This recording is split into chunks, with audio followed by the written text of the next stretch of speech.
Content warning. This video discusses the topics of sexual harassment, sexual misconduct, and sexual assault. We are a community of learners. Everyone who comes here, student or employee, is here to learn, to achieve their goals, and to fulfill their dreams, and we support one another in achieving those goals and dreams. JMU values a community that is respectful and inclusive for everyone. Causing harm to someone else is a violation of our community expectations. When even one member of our community is harmed, it hurts all of us. Everyone in our community is expected to treat one another with respect, to know and understand the behaviors that are prohibited, and to help prevent harm from occurring. In this video, we will share with you the behaviors of a sexual nature that are not welcome in our community. Our hope is that this will prevent this behavior from occurring and empower you to know that JMU is ready to support you should you unfortunately experience any of these behaviors. There are two distinct policies that address prohibited behaviors that are sexual in nature: the Sexual Misconduct Policy, which we will return to shortly, and the Title IX Sexual Harassment Policy. Title IX is a section of the Higher Education Act which prohibits discrimination based on sex, sexual orientation, gender, and gender identity. If there is a formal complaint and the alleged conduct falls within the jurisdiction and meets the definitions of the Title IX Sexual Harassment Policy, it must be investigated by the Title IX office. Title IX sexual harassment applies only to behavior that meets the definitions provided by Title IX and are reported by university community members, which may include faculty, staff, etc. Also, Title IX jurisdiction is limited to educational programs or activities which include locations, events, or circumstances over which the university exercised substantial control of the respondent, the person alleged to have violated the policy, and substantial control over the context in which the behavior occurred, including any building owned or controlled by a student organization that is officially recognized by the university. Title IX sexual harassment only covers conduct occurring within the United States. The Sexual Misconduct Policy applies more broadly than the Title IX Sexual Harassment Policy and addresses a wider range of behaviors. Anyone, whether a member of the university community or not, can have a report of sexual misconduct investigated under this policy, assuming one of these three conditions is met. 1. A substantial portion of the alleged sexual misconduct occurred on university-controlled, owned, or leased property. 2. A substantial portion of the alleged behavior occurred during an official university program or activity, or had a significant connection to or effect on a program or activity. Or 3. The alleged sexual misconduct had a significant connection to or effect on the learning or working environment at JMU for the reporter. The Sexual Misconduct Policy also applies to study abroad programs. While the Title IX sexual harassment and sexual misconduct adjudication processes are similar in many ways, there are significant differences which can be found in the procedures in the student handbook. And remember, sexual misconduct and Title IX sexual harassment incidents can involve the persons of the same or different sex, sexual orientation, gender, or gender identity. Since the Sexual Misconduct Policy covers a wider range of behavior types, we'll discuss these first before looking at the behaviors covered by Title IX sexual harassment. Sexual misconduct encompasses forms of power-based interpersonal violence that cause harm to individuals, go against everything that JMU stands for, and violate the university's expectations. Over the next few minutes, we're going to discuss each of the 7 major behaviors that fall under sexual misconduct. We'll be using direct and upfront language to review these topics. The full policies are available online at jmu.edu/handbook. The first behavior covered by the Sexual Misconduct Policy is sexual assault. Sexual assault is any non-consensual physical contact of a sexual nature. If there is physical, sexual contact or attempts at physical, sexual contact and there isn't consent, it's sexual assault. But because consent is central to determining if something is sexual assault, it's imperative that everyone understands when consent is and isn't present.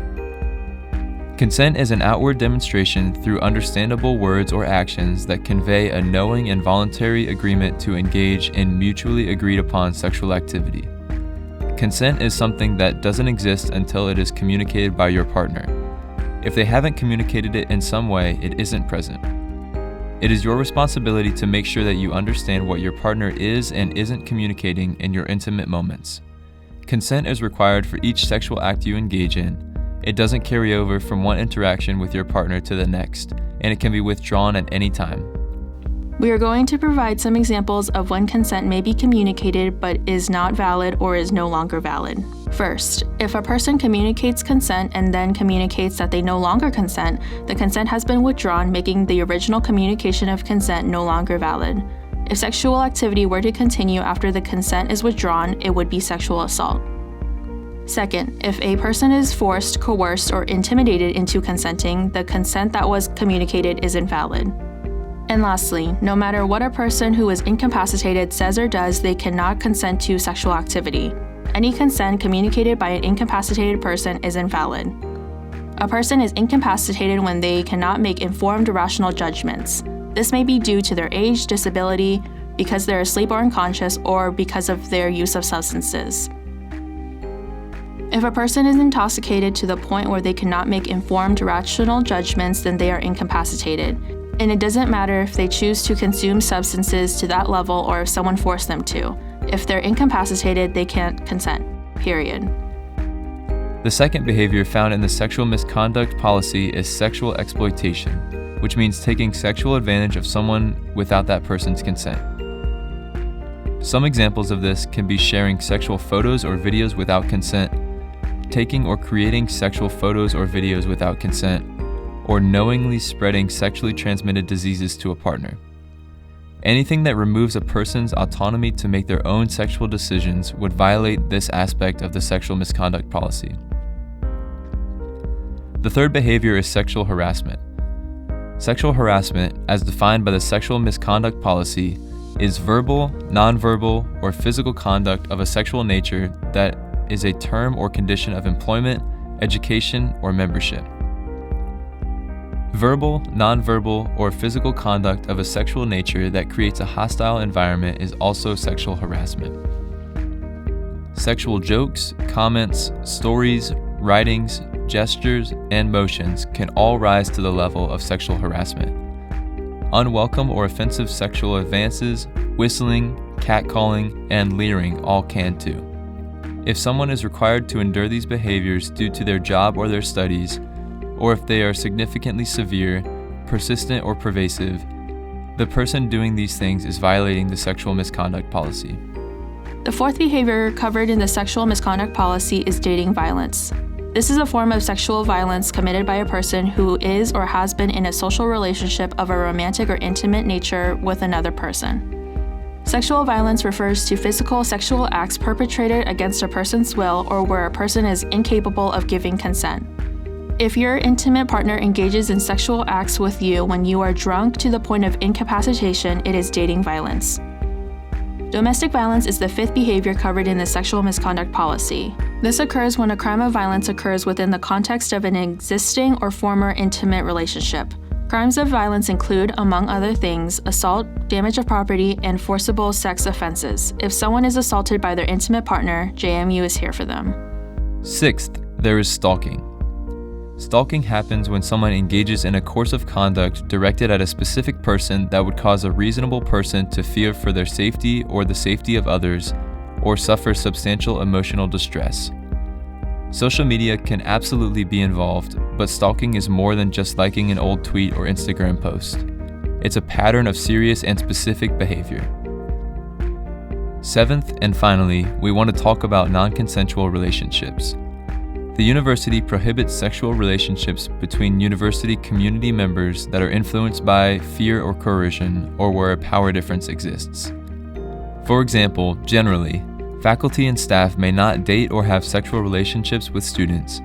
Supervisors may not date or have sexual relationships with people they supervise, and residence hall staff, like RAs and hall directors, may not date or have sexual relationships with residents in their halls. There are more examples we could give, but we just want to share the general idea of what we mean by power difference. Now we'll return to the Title IX sexual harassment policy and highlight where the scope of behavior and definitions are the same and where they differ from the sexual misconduct in JMU policy. Sexual harassment under Title IX is behavior that meets at least one of three conditions.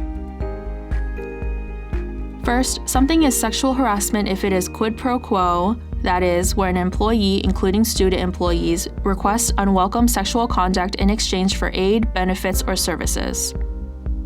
If a student employee, for example, offers to provide a job-related benefit in exchange for a sexual favor, that is sexual harassment.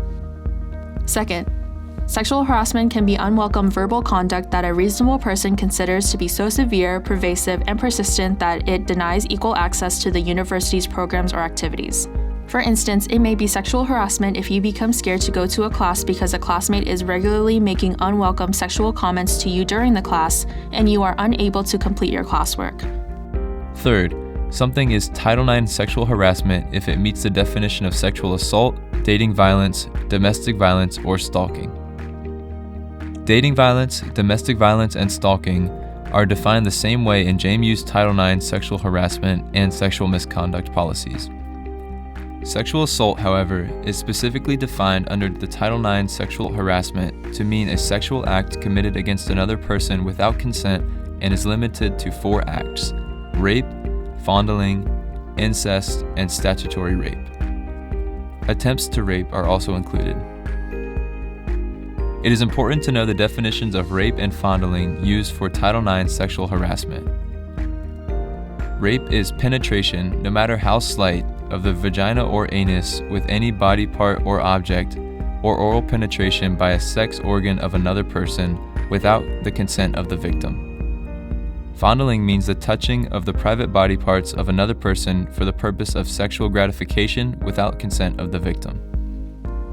All of the behaviors we've just discussed, whether they fall under the sexual misconduct policy or Title IX sexual harassment policy, go against our values as a university. JMU can impose any level of sanction ranging from probation and educational sanctions up to and including suspension or expulsion from the university for any act of sexual misconduct or Title IX sexual harassment.